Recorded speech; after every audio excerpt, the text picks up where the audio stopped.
saling mencaci, saling memaki, saling menjatuhkan antara satu dengan yang lain. Saya tidak habis pikir dengan keadaan kita yang masih berada dalam persoalan yang sangat menyedihkan. Bahkan kita hari ini saling melihat siapa mereka yang berperang dengan Amerika. Bapak Ibu sekalian yang berbahagia, di dalam Islam itu hari ini, dalam kacamata kita hari ini, itu golongan di dalam Islam itu banyak. Ada ahlus sunnah wal jamaah sunni, yang mereka anggap sunni. Dan yang menganggap sunni ini juga banyak. Hampir setiap golongan itu menganggap diri mereka ini sunni. Perlu dipahami betul bahwa persoalan sunni ini itu juga masuk dalam kategori sebenarnya ya persoalan politik juga. Ya memang disebutkan di dalam hadis baginda Nabi Muhammad SAW, ahlus sunnah wal jamaah. Ahlus sunnah wal jamaah. Kelak yang akan selamat dari 73 golongan itu, satu diantaranya disebut dengan ahlus sunnah wal jamaah. Pertanyaannya, ahlus sunnah wal jamaah ini, kapan munculnya kalimat sunni itu? Sunni itu kapan munculnya? Ini kalau kita merujuk terhadap pertikaian umat muslim hari ini, persoalan antara sunni dan syiah misalkan. Kita harus paham dulu kalimat sunni ini munculnya kapan. Bisa dipahami Bapak Ibu ya. Jadi jangan langsung sunni itu adalah ahlus sunnah wal jamaah. Kalimat sunni ini baru muncul itu belakangan. Setelah baginda Nabi Muhammad SAW. Pada masa Nabi tak ada, pada masa sahabat tak ada. Belakangan muncul pada masa tabi'in dan tabi'in. Jadi bukan muncul pada masa dulu sunni itu. Karena ketika itu belum ada syiah. Dia kalau ada syiah itu maka disebutkan sunni syiah. Terjadi pertikaian antara sunni dan syiah, baru kita kenal bahwa itu ada sunni, kok ada syiah gitu. Syiah deklarasi pada masa dinasti Abbasiyah. Syiah muncul deklarasi. Mereka mendeklarasikan diri mereka sebagai pengikut Ali bin Abi Thalib. Nahnu syi'i. Kami adalah syiah. Memang persoalan syiah ini persoalannya agak sedikit serius memang.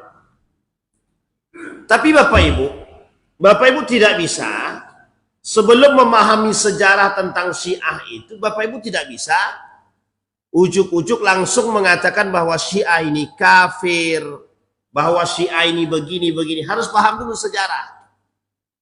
Nah sekarang dari persoalan yang terjadi hari ini, kita harus membedakan mana Iran, mana syiah.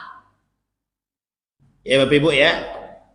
Dan syiah seperti apa? Dan di mana sunni? Dan apa peran sunni terhadap hari ini? Terhadap persoalan yang dialami oleh Palestina. Nah, disinilah kita bersikap dewasa. Disinilah yang disebut dengan kebijaksanaan. Jadi Bapak Ibu sekalian yang berbahagia, saya lihat tadi malam juga saya dapat video.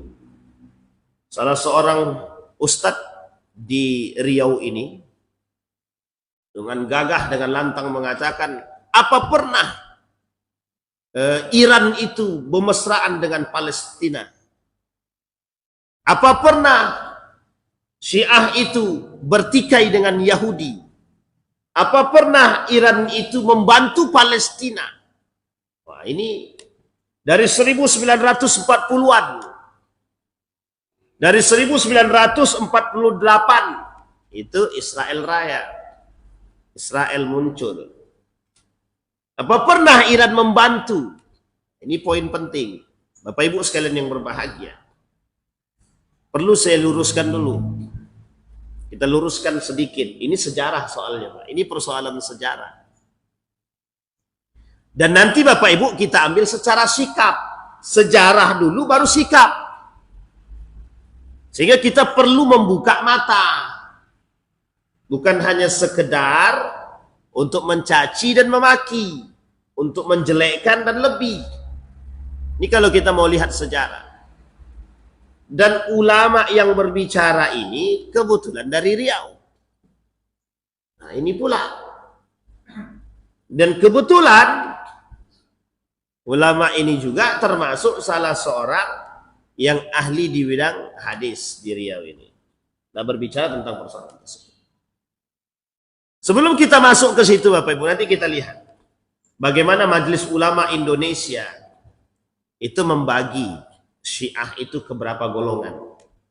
Jadi biar kita ini paham siapa Syiah itu dan mana yang harus kita waspadai dan seperti apa. Ya Bapak Ibu ya. Baik, kita kembalikan. Maka Sunni ini, ada kalimat Sunni ini, itu baru belakangan. Tidak ada pada masa Nabi dan sahabat, tidak ada. Salah satu bentuk lemahnya kita hari ini itu karena pertikaian dan persoalan kita bercerai-berai tadi. Makanya kita tidak kuat-kuat Pak. Salahuddin cuma 50 tahun. Kita ini sudah 100 tahun Pak. Satu abad lebih. Ditekan seluruh umat muslim di seluruh dunia. Jadi cara mereka untuk melemahkan kita itu sistemnya global, internasional. Mereka akan menggunakan berbagai macam cara untuk melemahkan kita. Agar kita ini bertikai. Agar kita ini berkelahi. Tidak bersatu. Nah, sekarang perhatikan Bapak Ibu. Kita melihat hari ini, yang berani berperang melawan Amerika hari ini adalah Iran. Sekarang ini Iran berdiri sendiri. Tidak ada yang membantu. Negara-negara Arab semua cari aman dan cari panggung. Tidak membantu Iran.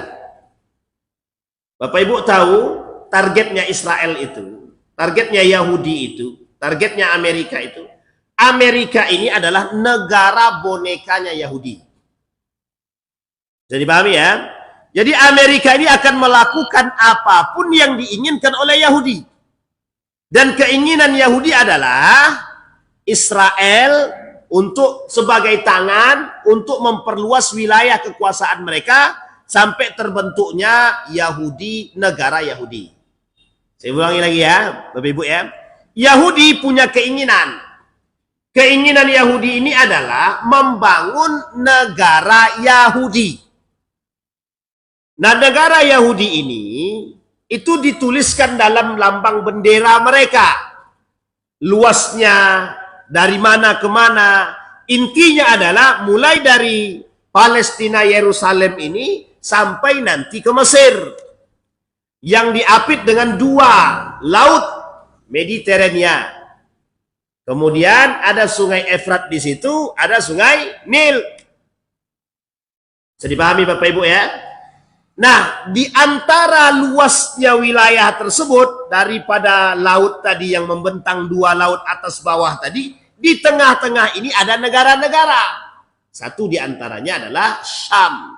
Di Syam itu ada beberapa negara. Satu ada namanya Yerusalem. Yerusalem di sini ada namanya Palestina. Kemudian ada Damaskus. Kemudian ada Syria. Ini negaranya. Ada Syria. Ada Yordania. Ada Libanon. Dan beberapa negara yang lain. Ini harus dikuasai oleh Israel. Israel ini adalah tangan yang digunakan oleh Yahudi untuk memperluas wilayah mereka. Sebelum terbentuknya Israel Raya ini, oleh Yahudi dibentuk dulu satu kelompok untuk melakukan perlawanan terhadap umat Islam yang ketika itu, kerajaan Islam yang ketika itu memegang kendali atas Palestina, atas Syam. Bisa dipahami ya? Saya ulangi. Yang ketika itu Turki Utsmani berkuasa atau menguasai dan mengendalikan Syam. Syam itu termasuklah negara-negara yang kita sebutkan tadi. Sampailah ke daerah Hijaz, Saudi Arabia, yang sekarang Saudi Arabia, tapi ketika itu belum ada Saudi. yang ada namanya daerah Hijaz. Hijaz itu mencakup daripada Makkah, Madinah. Yang ketika itu sebagai seorang gubernurnya dari keturunan baginda Nabi Muhammad SAW, namanya Syarif Hussein. Melewati perbatasan. Di perbatasan itu mana? Antara Turki, dari Turki ke Hijaz, Mekah, Madinah, melalui jalur kereta api yang dibangun oleh Jerman dalam kerjasamanya. Melewati apa? India. Bisa dipahami ya, melewati India. Nah, Bapak Ibu sekalian yang berbahagia, oleh Yahudi ini tadi, berkumpullah Yahudi ini dari berbagai macam negara, kemudian dibentuk satu organisasi yang dikenal dengan, yang disebut dengan Zionisme. Namanya Zionisme. Kalau bahasa lainnya kita sebut dengan Freemason. Jaringan-jaringan Yahudi. Mereka ini mendanai orang-orang, ya, mendanai program-program ini, perkumpulan-perkumpulan ini, sehingga dibentuklah yang disebut dengan Israel Raya namanya, atau negara Israel. Dideklarasikan 1948. Pertanyaannya, itu sudah ada atau belum Muhammadiyah? Sudah ada belum Nahdlatul Ulama? Sudah, di Indonesia. Sudah ada atau belum Indonesia? Sudah. Kita merdeka kapan? 1945. Sebelum Indonesia merdeka, 1945, kita ini belum punya satu kesatuan, belum punya aturan kenegaraan. 1945 itu kita merdeka. 1948 berdirilah Israel Raya. Israel Raya ini berdiri atas kerjasama antara Eropa yang memenangkan perang dunia ketika itu oleh Inggris, yang sudah menjanjikan kepada sebagian kelompok yang membantu perperangan tersebut. Salah satunya adalah kelompok Yahudi.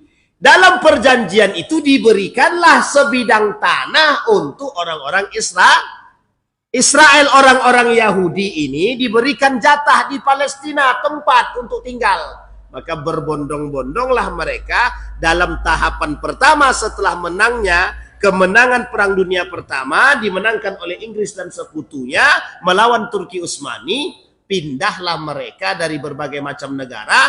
Oleh Inggris disediakan kapal besar untuk perpindahan orang-orang Yahudi dari berbagai macam negara tadi ke Israel sekarang, atau ke Palestina sekarang, perbatasan yang sekarang ini. Bisa dipahami Bapak Ibu ya? Maka berbondong-bondonglah. Maka kalau kita berbicara, itu 1948 baru ada Israel itu. Sebelumnya tidak ada. Jadi pahami ya? Nah, ini sejarahnya begitu. Nah, kemudian setelah itu barulah kemudian sedikit demi sedikit Israel orang-orang Yahudi yang ada di Israel ini, mereka sedikit demi sedikit memperluas wilayah. Itu kalau di dalam tulisan itu tidak ada sebenarnya perluasan wilayah mereka, tidak ada. Cuma karena mereka yang memegang dunia ini, itulah yang kemudian ditambah dengan pasca Perang Dunia Kedua yang dimenangi oleh Amerika yang tidak luput daripada, mohon maaf, bantuan orang Yahudi. Jadi pahami Bapak Ibu ya. Kalau kita rujuk daripada sejarah 1925, sekarang sudah 2026. Ya kan, 2026. Berarti sudah berapa lama ini? 1925. Sekarang 2006, sudah berapa tahun? 100 tahun lebih 1 tahun. Artinya penjajahan bermulai itu 1925. lebih tepatnya semenjak runtuhnya Turki Utsmani 1924, semenjak saat itu Islam mulai dijajah. Islamnya, bukan negara Islam, Islamnya yang dijajah. Sampailah hari ini 2026, artinya sudah lewat 1 tahun dari 1 abad. Tekanan yang dilakukan oleh mereka terhadap umat muslim, termasuklah salah satunya adalah Palestina satu. Nah, inilah Yahudi. Maka Yahudi ini berdiri di belakang. Di belakang siapa? Di belakang program yang mereka bangun melalui Zionisme, kelompok yang mereka bangun dengan mendirikan Israel, dengan tujuan akhirnya nanti adalah negara Yahudi. Jadi kalau sudah dikuasai semua, itu berubah dari Israel, nanti mereka rubah namanya menjadi negara Yahudi. Itu dia cita-citanya, Pak. Karena cita-cita ini belum selesai, maka dari itu diperpanjang, diteruskan sampai keinginan mereka. Ini mereka sampai apapun akan mereka lakukan. Nah, salah satu cara mereka adalah, yang akan mereka lakukan adalah dengan membangun dulu kerjasama dengan negara-negara Islam. Mereka sediakan, dan ini tidak bisa dilepas dari perjanjian yang dimulai pada masa Perang Dunia Pertama dan Perang Dunia Kedua, di mana keberpihakan umat muslim. Pada Perang Dunia Pertama itu keberpihakan kita jelas pada Turki Utsmani, meskipun ketika itu ada di belakangnya Jerman. Tapi dalam Perang Dunia Pertama ini, Ki Jerman sendiri juga mencari aman, membantu Turki Utsmani. Kita berpihak kepada Turki Utsmani. Memang ketika itu, salah satu untuk melemahkan Turki Utsmani adalah dimunculkan dulu para pengkhianat-pengkhianat yang mengkhianati Turki Utsmani. Bisa dipahami Bapak Ibu ya? Dibuat dulu. Nah, sama ketika perjanjian Perang Dunia Kedua yang dimenangkan oleh Amerika itu, sudah terbangun perjanjian, termasuk muncullah para pengkhianat-pengkhianat dari sisi umat muslim. Jadi sebenarnya Bapak Ibu, itu adalah strategi untuk melemahkan umat Islam. Sama. Nah, jadi saya akan dalam satu buku judulnya Seven Pillars of Islam. Ada 7 pilar Islam. Dalam buku 7 pilar Islam ini, Inggris membangun 3 kelompok untuk melemahkan Islam. Inggris membangun 3 kelompok untuk melemahkan Islam sebelum terjadinya Perang Dunia Pertama. Oke? 1 yang disebut dengan Ahmadiyah. Ahmadiyah ini lahirnya di lahir di India. Yang kedua ada namanya Bahaiyah. Nah, Bahaiyah ini lahirnya di Mesir, tapi tidak terlalu populer. Kalau Ahmadiyah populer sampai ke Indonesia. Ada kelompok-kelompok yang disebut dengan Ahmadiyah, kelompok sesat juga ketika itu. Bahkan disesatkan itu oleh Majelis Ulama Indonesia, Ahmadiyah. Kalau Bapak Ibu pernah dengar ya, ada namanya Ahmad Musadek ya, Musadek. Banyak itu yang mengaku nabi dari jaringan Ahmadiyah itu banyak. Yang kedua Bahai lahir di Mesir. Ada yang ketiga. Tahu Bapak Ibu yang ketiga ini apa? Inilah yang disebut dengan itu bahasa buku, bukan bahasa saya. Bahasa kitab Seven Pillars, bahasa buku Seven Pillars itu. Yang dikemukakan oleh siapa? Syekh Said Ramadan Al-Buti. Ada seorang ulama Syria bernama Syekh Said Ramadan Al-Buti menukilkan isi ceramahnya, menukilkan isi buku tersebut. Yang ketiga kata Syekh Said Ramadan Al-Buti dari hasil bacaan terhadap buku Seven Pillars tersebut, kata beliau, Wahhabiyah yang lahir di Saudi Arabia. Bisa dipahami sampai di sini? Ini sejarah. Saya hanya menukilkan kalimat tersebut. Dan ternyata Bapak Ibu, setelah saya baca buku tersebut, alhamdulillah, tidak salah apa yang disampaikan oleh Dr. Said Ramadan Al-Buti. Tidak salah apa yang disampaikan oleh ulama tersebut. Cara Inggris ketika itu untuk melemahkan kita. Sampailah hari ini, cara itu dianggap ampuh untuk melemahkan umat muslim. Maka apa salah satunya adalah? Salah satunya adalah jangan sampai umat muslim ini bersatu. Nah targetnya Bapak Ibu targetnya adalah Makkah dan Madinah. Makkatul Mukarramah dan Madinatul Munawwarah. Itu target utama. Makanya Bapak Ibu, untuk menghancurkan umat muslim itu butuh perjuangan. 100 tahun lamanya mereka terus melakukan upaya untuk membuat kita umat muslim ini bercerai apapun, termasuklah hari ini. Maka selama penjajahan yang mereka lakukan 100 tahun ini, dari 1925 dimulai agresi mereka ketika turunnya atau runtuhnya Turki Utsmani, yang mereka sudah mulai dari 1890-an. Itu sudah dimulai agresi tersebut, Pak.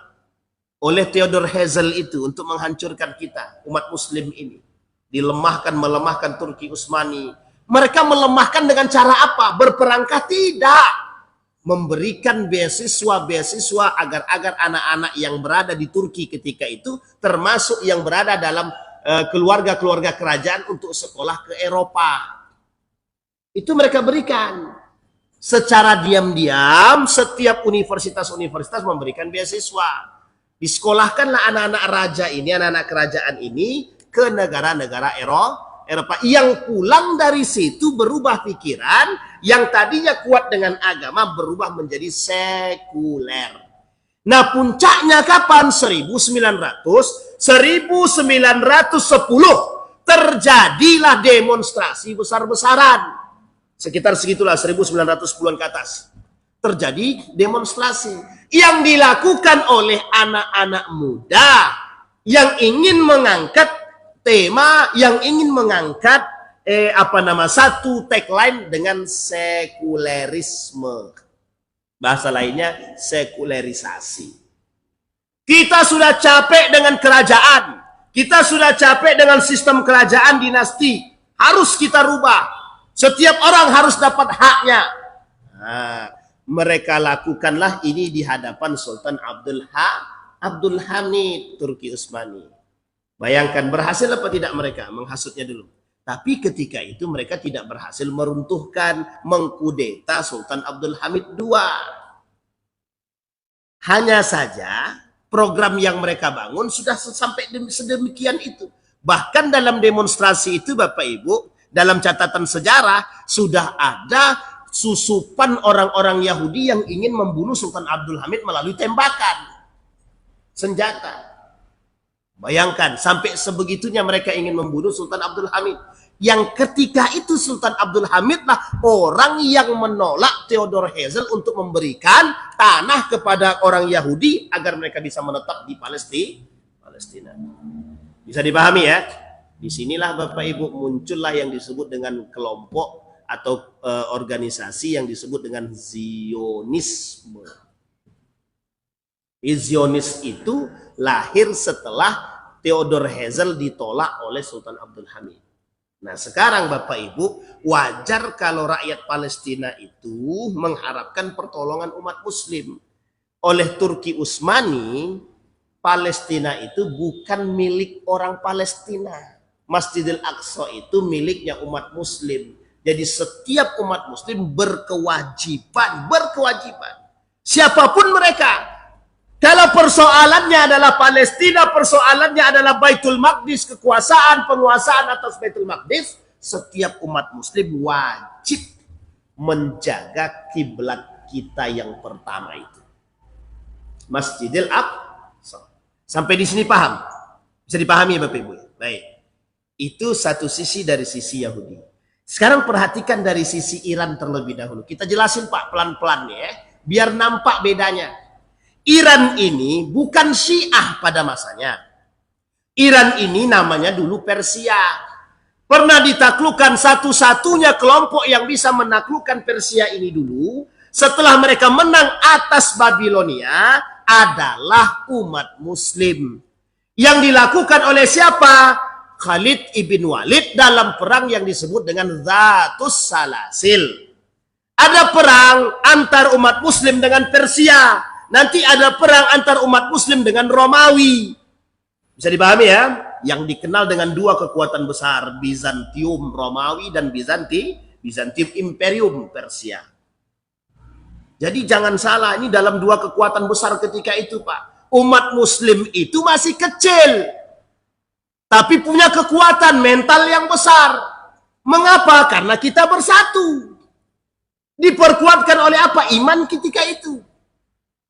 Oleh Abu Bakar ketika Nabi wafat, oleh Abu Bakar, Khalid bin Walid diutus untuk menumpas para nabi palsu. Beberapa, ada sekitar 11 orang yang diutus oleh Abu Bakar untuk menumpas nabi palsu dan aliran-aliran sesat ketika itu. Setelah selesai dan dimenangkan, oleh Abu Bakar menulis surat. Melalui utusan diperintahkanlah Khalid ibn Walid untuk pergi ke, mohon maaf, ke Syam. Di antara Syam dan perbatasan itu masuk dalam daerahnya Persia yang ketika itu dikuasai oleh seorang raja yang zalim. Jadi pahami ya? Apa yang dilakukan oleh Khalid ibn Walid? Mereka melakukan ekspansi.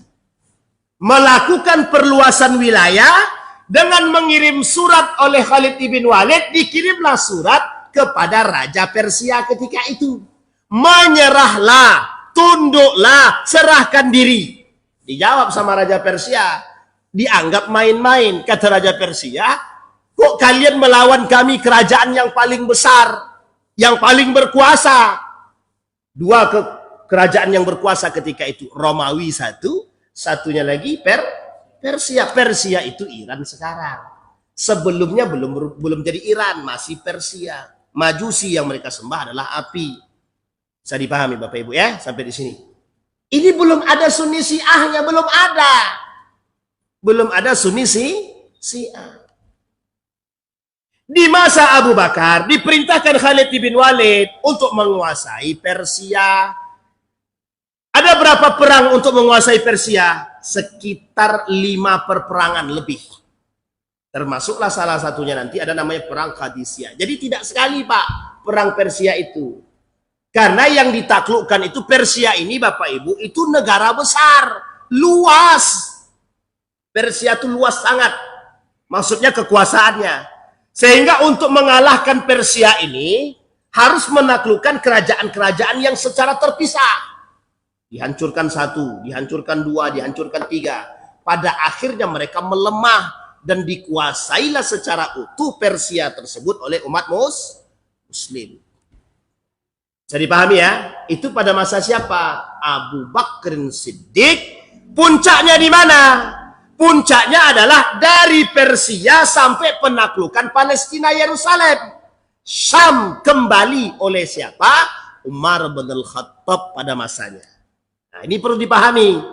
Dalam perperangan itu terjadilah 3 kali perubahan pergantian pemimpin. Nah, ini yang harus dipahami. Oleh Umar bin Khattab diperintahkan. Sampailah pada akhirnya Umar bin Khattab berhasil menaklukkan yang disebut dengan Syam. Jadi ketika itu Bapak Ibu, Syam sudah dikuasai oleh umat Muslim. Irak sudah dikuasai oleh umat Muslim yang berada dalam kawasan Persia. Jadi ketika itu Irak ini, Kufah ini, yang ketika itu disebut dengan Babilonia ini, sudah dikuasai oleh Persia. Dan Persia berhasil atas itu, makanya disebut dengan 2 kerajaan besar. Romawi satu, yang kedua Persia. Persia ketika itu mana daerah kekuasaannya? Irak dan sekitarnya, sampailah Syam, Damaskus, kemudian Palestina, Yerusalem. Sementara yang kedua Romawi mana? Andalusia, Spanyol, masuk dalam kategori Eropa ketika itu. Jadi paham ya? Konstantinopel lah yang paling berkuasa ketika itu, namanya Turki. Kalau sekarang penguasanya. Bisa dipahami ya? Nah, jadi begitu kita pisahkan dulu. 2 kekuatan besar ini dikuasai oleh siapa? Umat Muslim semuanya. Dimulailah masa ketika Umar bin Al-Khattab mengakhiri perjuangan di daerah tersebut. Persia sudah dikuasai secara utuh, baik Irak, baik Iran, baik Syam, baik kemudian Yordania dan lain sebagainya dan sekitar. Sudah dikuasai. Tinggal satu. yang belum dikuasai. Apa itu? Konstantinopel. Nah, Konstantinopel itu kemudian dalam catatan sejarah, begitu juga hadis Nabi sudah disampaikan, kelak itu akan ditaklukkan oleh umat muslim. Maka benar Pak, Muhammad Al-Fatih berhasil menaklukkan Konstantinopel. Mana wilayahnya ketika itu? Eropa. Dimulai dari mana? Turki. Makanya di Turki itu Pak, di Bosporus itu setengahnya Asia, setengahnya Eropa. Nah, Konstantinopel itu masuknya Eropa. Istanbul itu, Konstantinopel itu Istanbul sekarang, itu masuknya Eropa. Bisa dipahami Bapak Ibu ya.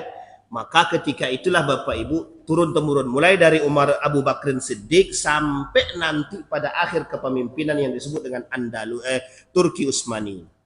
Akan lahir kerajaan-kerajaan besar, Granada, Andalusia dan lain sebagainya. Singkat cerita, Bapak Ibu sekalian yang berbahagia, kita singkatin nih. Di masa dinasti Andalusia, lahirlah kelompok yang mendeklarasi diri mereka dengan nama Syiah. Di masa dinasti Abbasiyah. Ketika itu di mana tempat mereka? Apakah di Iran atau di tempat yang lain? Di tempat yang lain. Jadi dinasti Abbasiyah ini Bapak Ibu berkuasanya di mana? Dinasti Umayyah berkuasanya di Damaskus, Syam, Palestina dan sekitar Yordania, Libanon. Itu namanya masuk wilayah Syam. Yang wilayah Syam ini ketika itu dikuasai oleh dinasti Umayyah. Dinasti siapa namanya? Umayyah. Ini sejarah nih Bapak Ibu, saya rangkum dari sekian tebal buku jadi 1 jam. Nah, itu dia. Yang kedua ada namanya dinasti Abbasiyah. Dinasti Abbasiyah ini berkuasa di daerah Persia, Iran, ya, Iran. Abbasiyah ini bukan Iran. Abbasiyah ini Irak. Abbasiyah di Baghdad. Baghdad itu adalah ibu kotanya Kufah ketika itu. Nah, Kufah itu adalah Irak. Jadi, mengapa kok di sini Ustadz? Mengapa kok di Baghdad? Mengapa kok di Kufah? Karena ketika itu Ali bin Abi Thalib pindah dari Madinah ke Kufah untuk membangun kekuasaannya. Jadi ketika Ali perang dengan Aisyah, Ali nggak enak lagi tinggal di Madinah. Ketika sudah nggak enak tinggal di Madinah, Ali pindahkanlah kepemimpinan khilafah tadi dari Madinah ke Kufah. Kufah itu di mana? Irak sekarang. Bisa dipahami ya? Ketika itu, ya, dinasti Abbasiyah setelah dikuasai dan sudah masuk dalam kawasan, ketika itu semuanya masih melakukan hal yang sama. Di situ masih yang disebut dengan Ahlus Sunnah wal Jamaah. Masih Ahlus Sunnah wal Jamaah. Kapan adanya Syiah tersebut? Secara terang-terangan deklarasinya itu ketika pada masa dinasti Abbasiyah, mereka langsung mengatakan bahwa kami adalah Syiah. Lebih tepatnya mereka ini lahir dari beberapa kelompok. Termasuklah salah satunya di antaranya mereka menamakan Syiah Fatimiyah. Apa namanya Bapak Ibu? Syiah berarti. Nah, sekarang saya tanya, di mana pusatnya ketika itu? Di Abbasiyah. Di mana Abbasiyah itu ketika itu? Di Irak. Di mana Irak itu? Tempat sana Pak, bersebelahan dengan Iran. Berarti bukan Iran yang Syiah pertama, bukan. Syiah pertama itu ada di Irak, bukan di Iran. Sampai di sini bisa dipahami ya. Ini kita luruskan sejarah-sejarah ini dulu dalam sejarah. Nah, kapan Iran ini berubah jadi? Kapan Iran ini berubah dari Sunni berubah menjadi Syiah? Ada sejarahnya? Ada sejarahnya memang. Memang ada sejarah kelamnya juga. Memang. Tidak bisa kita ingkari, Pak. Nah, sebelum sampai ke sana, kita harus paham dulu. Syiah yang lahir ketika itu, di masa deklarasi Abbasiyah itu, Syiah yang seperti apa? Nah, lahirlah beberapa kelompok Syiah. Kita anggaplah bagi dua lah saja. Satu Syiah ekstremis, yang kedua Syiah lembut. Nah, inilah bahasa saya begitu. Syiah keras, Syiah lembut. Nah, Syiah keras ini siapa? Rafidhah. Nanti melahirkan siapa? Melahirkan Syiah Ghulat namanya. Syiah Ghulat itu Syiah yang ekstremis. Sebenarnya Rafidhah ini sudah ekstrim, Pak. Nanti lahir lagi lebih ekstrim lagi. Nah, apa maksudnya? Dari dua model Syiah ini, ada Syiah yang alirannya sangat keras sekali. Yang kedua, Syiah yang garis lembut. Nah, Syiah yang garis keras ini, Bapak Ibu, inilah Syiah ini. Yang pertama, ada yang dinyatakan oleh Majelis Ulama Indonesia mereka kafir. Tidak Muslim. Siapa mereka? Syiah ekstrim. Siapa mereka? Syiah yang mengatakan bahwa kami bukan Islam tapi kami Syiah. Nah, kalau mereka sudah tidak mengakui bahwa diri mereka Muslim, tapi mereka mengatakan mereka Syiah, secara otomatis mereka kafir. Kenapa? Mereka mengakui keluar daripada Islam. Ini lebih ekstrim daripada yang ekstrim. Bisa dipahami Bapak Ibu ya? Itu yang pertama. Yang kedua, ada Syiah yang lebih ekstrim lagi. Yang cukup ekstrim di bawahnya. Makanya Syiah Rafidhah yang lahir dari persoalan aliran politik. Nah, Syiah Rafidhah ini sudah ekstrim. Di atas Rafidhah ini ada lebih ekstrim tadi. Yang mereka tidak mau dikatakan Syiah, tapi mereka adalah tidak mau dikatakan Islam, tapi mereka Syiah. Poin pertama, kalau ada orang Syiah mengatakan kami Syiah, kami bukan Muslim, berarti dia kafir. Tidak hanya sesat, tapi kafir. Yang kedua, ada Syiah yang sifatnya seperti Rafidhah, yang percaya dengan Imam 12, memaksumkan Imam 12. Bisa dipahami ya? Apa Imam 12 itu? Imam 12 itu dimulai dari Ali bin Abi Thalib, baginda Nabi, ke Ali yang nanti ditutup oleh cucu-cucu turunan-turunan baginda Nabi Muhammad SAW dari keturunan Ali bin Abi Thalib. Mereka percaya yang 12 ini adalah imam yang maksum. Lah kalau ada imam yang maksum dan maksum mereka sama derajatnya dengan Nabi, berarti mereka memiliki tandingan kemaksuman. Sementara dalam pemahaman kita Ahlus Sunnah wal Jamaah, yang maksum itu cuma Nabi, tidak ada yang lain. Maka oleh Majelis Ulama Indonesia secara sederhana disebut dengan sesat. Bisa dipahami ya? Sesat.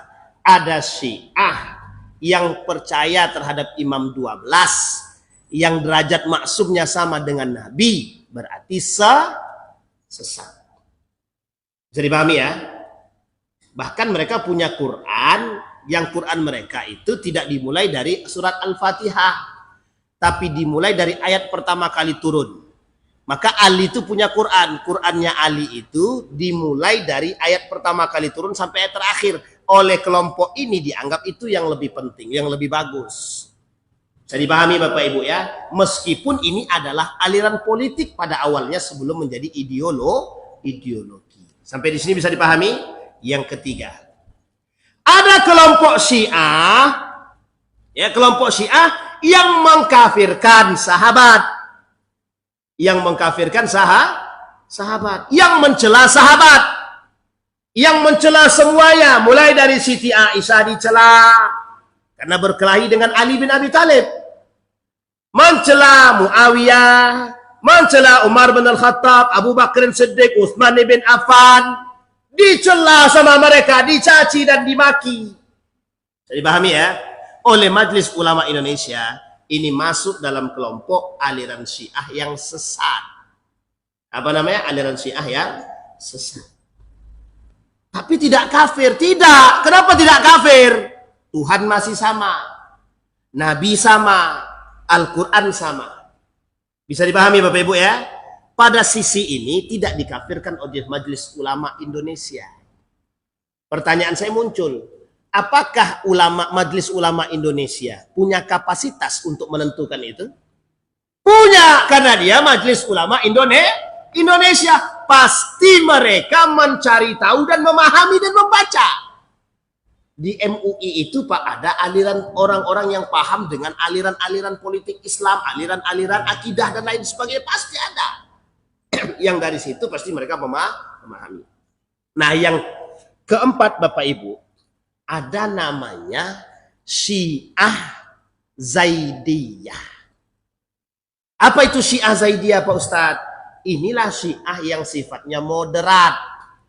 Bagaimana sifatnya Syiah moderat itu, Pak Ustadz? Syiah moderat ini, Syiah Zaidiyah ini, Syiah yang lebih dekat dengan Ahlus Sunnah wal Jamaah. Kalau sekarang ini disebut, mereka tak mau disebut dengan Syiah, tapi mereka mau disebut dengan Ahlul Bait, keturunan baginda Nabi Muhammad Sallallahu Alaihi Wasallam. Namanya Ahlul Bait.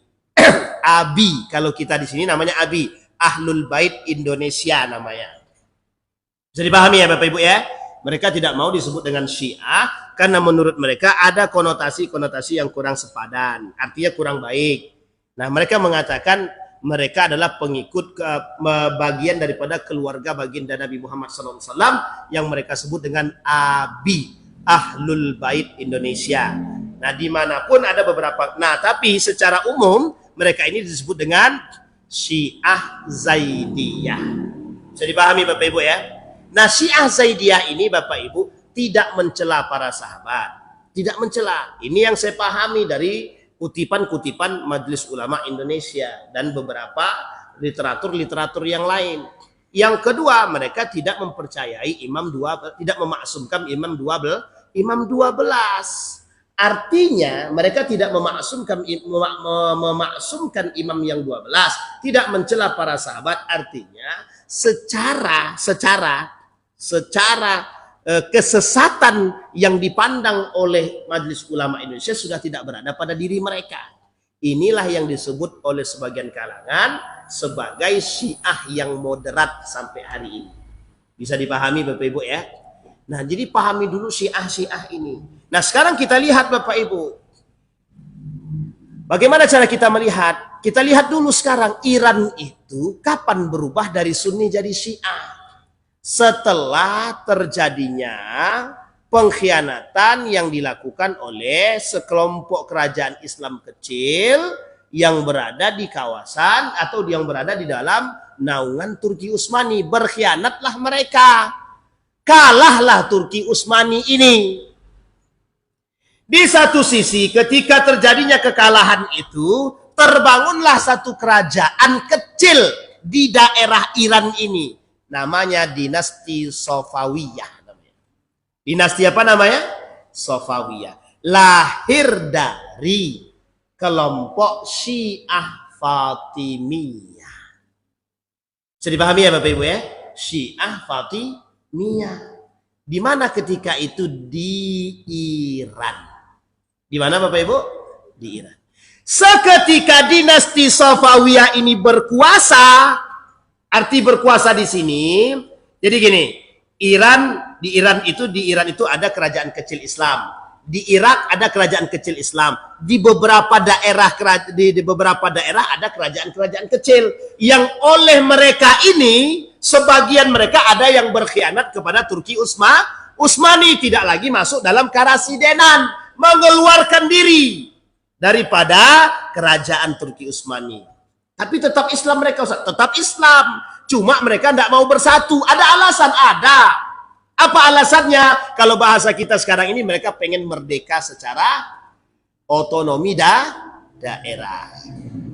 Jadi mereka mau menang, mau berkuasa. Sehingga Bapak Ibu ketika itu berdirilah satu kerajaan kecil namanya dinasti Safawiyah namanya, di Iran. Di Persia. Nah, dinasti Safawiyah ini lahir dari mana? Lahir dari keturunan yang disebut dengan Syiah Fatimiyah. Yang ketika itu berpusat di mana? Di Mesir. Di mana Bapak Ibu? Di Mesir. Nah, dari sinilah lahir yang disebut dengan Syiah. Nah, mulai saat itu Bapak Ibu, ketika itu belum langsung Sunni itu di bumi hanguskan, belum.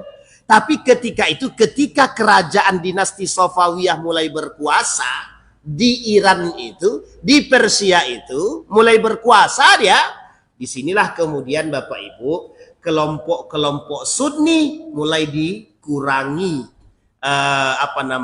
mulai dikurangi eh, prioritasnya. Disingkirkan sedikit demi sedikit, ulama-ulama Sunni disingkirkan. Tidak boleh lagi memiliki andil, dikurangi. Sehingga menguasailah dinasti Safawiyah ini satu kerajaan tadi, menguasai satu tempat yang disebut dengan Iran.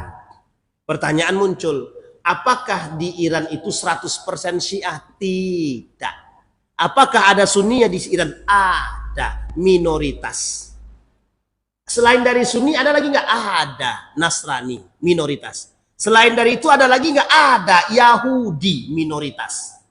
Jadi jangan Bapak Ibu kira di Iran itu semuanya Syiah. Tidak. Ada Sunni minoritas, ada Nasrani minoritas, ada Yahudi minoritas. Bisa dipahami ya? Ada semua di sini, ada semua. Nah, inilah Bapak Ibu sekalian yang berbahagia. Kapan munculnya orang-orang Yahudi yang ada di sana? Itu sudah kita bahas dulu. Di sini kita sudah bahas. Nah, kita tak bahas Yahudinya lagi, kita bahas di sini dulu. Jadi cara kita memahami itu jangan langsung mengambil kesimpulan sesat, kafir, merusak. Nah, sekarang kita lihat, kita kaitkan dengan sejarah yang sudah kita baca tadi, kita kaitkan dengan kondisi Palestina. Pertanyaan muncul, betulkah Iran ini tidak pernah membantu Palestina? Baik, kita lihat dalam catatan sejarah. Dalam catatan sejarah, ketika perpindahan dari Palestina yang kemudian sudah mulai dikuasai oleh Israel, apa pernah Iran ini membantu? Kita ambil contoh. Memang tidak ada dalam sejarah. Tidak ada dalam sejarah. Dalam catatan sejarah tidak ada. Tapi perlu Bapak Ibu pahami, ya, Iran itu salah satu tempat yang menjadi kebangkitan Islam pada masa dinasti Abbasiyah. Ada dua tempat setidaknya. Jadi lahirnya jadi gini, di peradaban Islam mulai tumbuh pesat pada masa dua dinasti. Satu dinasti Umayyah, yang kedua dinasti Abbasiyah. Pada masa kepemimpinan Umayyah, yang kedua pada masa kepemimpinan Abbasiyah. Di mana dua tempat ini Bapak Ibu? Satu Irak, yang kedua Iran. Di masa dinasti Abbasiyah lahirlah Bapak Ibu para ilmuwan Muslim. Ketika itu di masa dinasti Abbasiyah, Iran ini, Persia ini masuk dalam sisi kekuasaannya dinasti Abbasiyah yang ketika itu berpusat di mana? Berpusat di Irak, Kufah. Bisa dipahami ya? Apa pernah Iran itu membantu Palestina? Memang tak pernah dalam catatan sejarah. Bahkan dalam catatan sejarah tidak pernah Syiah itu bermusuhan dengan Yahudi, tak pernah. Dalam catatan sejarah ya, dalam catatan sejarah. Justru sebaliknya, apa pernah Syiah itu membunuh para orang-orang Sunni? Pernah dalam catatan sejarah. Sekarang kita lihat. Kita lihat. Ada sebabkah itu terjadi? Ada. Ada sebabkah Syiah bekerja sama dengan Yahudi? Ada. Ada sebabkah ketika itu Persia berani memberikan peluang bagi Yahudi? Ada. Ini sejarah. Pertanyaannya adalah, ketika Yahudi bekerja sama dengan Persia untuk menaklukkan Babilonia, sebelum itu Islam belum ada. Islam belum ada. Pertanyaannya, sebelum datangnya Syiah, siapa yang menguasai itu? Iran.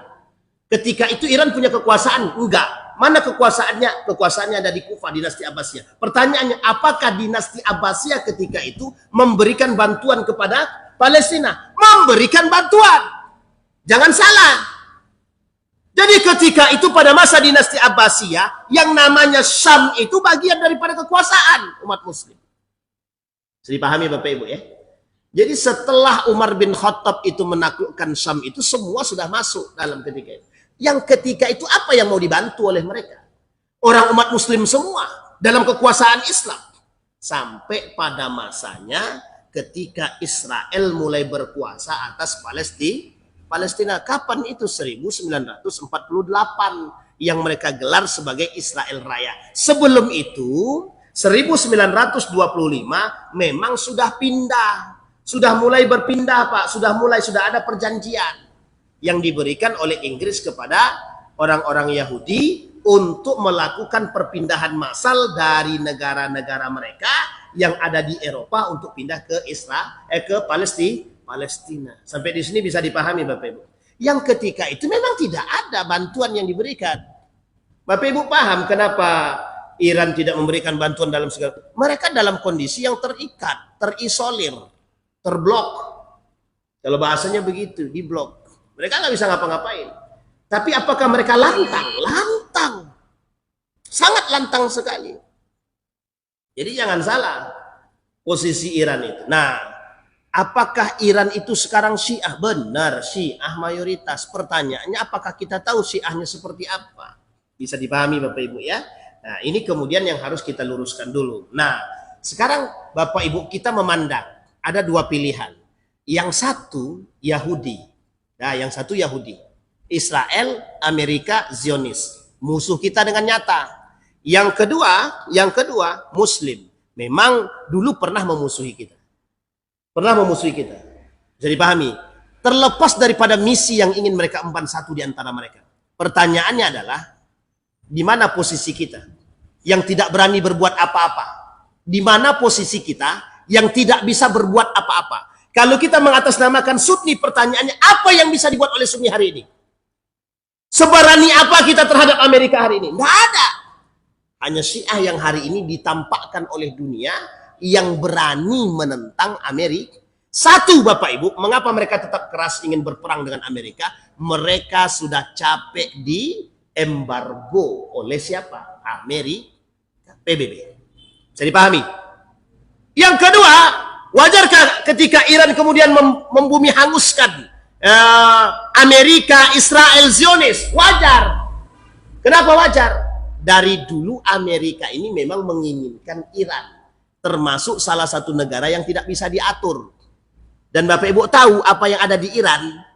Per hari Iran bisa menghasilkan 2 juta lebih minyak.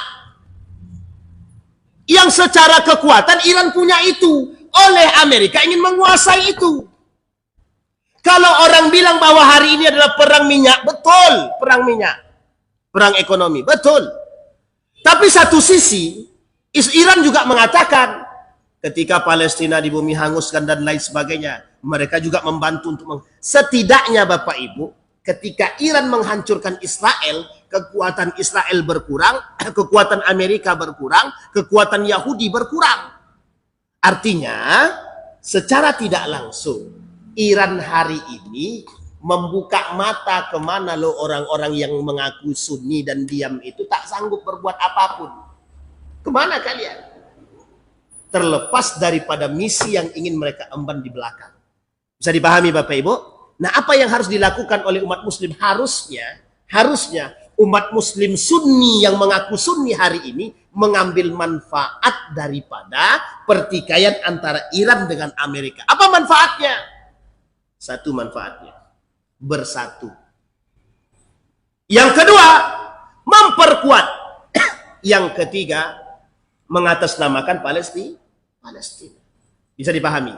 Bukan muncul dari satu kelompok untuk membisikkan, wah ya Syiah itu rusak, Syiah itu begini. Sekarang saya tanya sama Bapak Ibu, kita tanya sama orang yang bicara itu, kita tanya, apa peran negara-negara Arab yang lain terhadap Palestina? Tidak ada.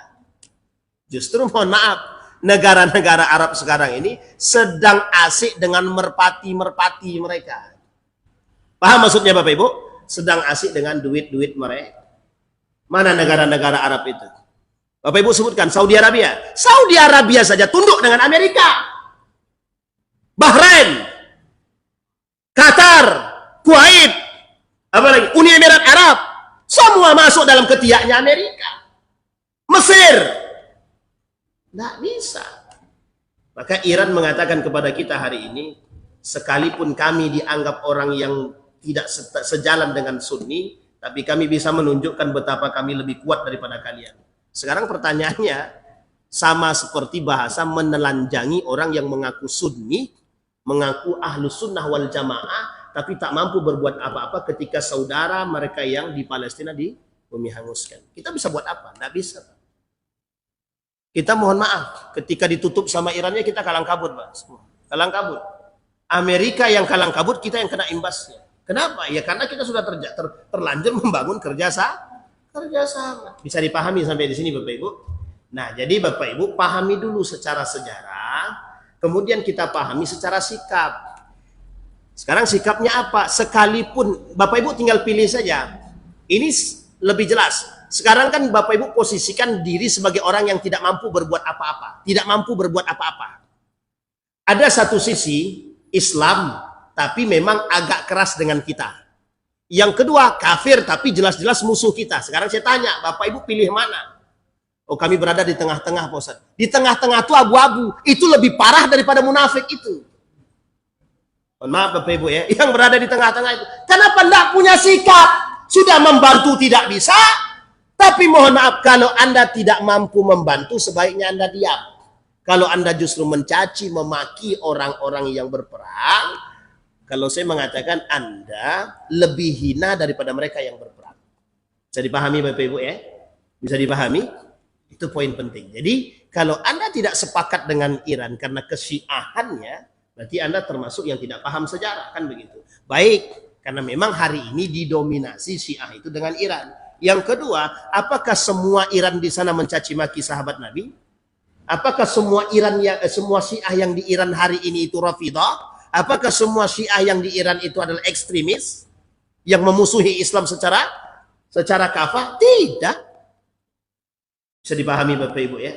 Setidaknya kita mengambil manfaat dengan kekuatan Iran ini, kita bisa nebeng di situ, mereka yang berantem, kita yang menang.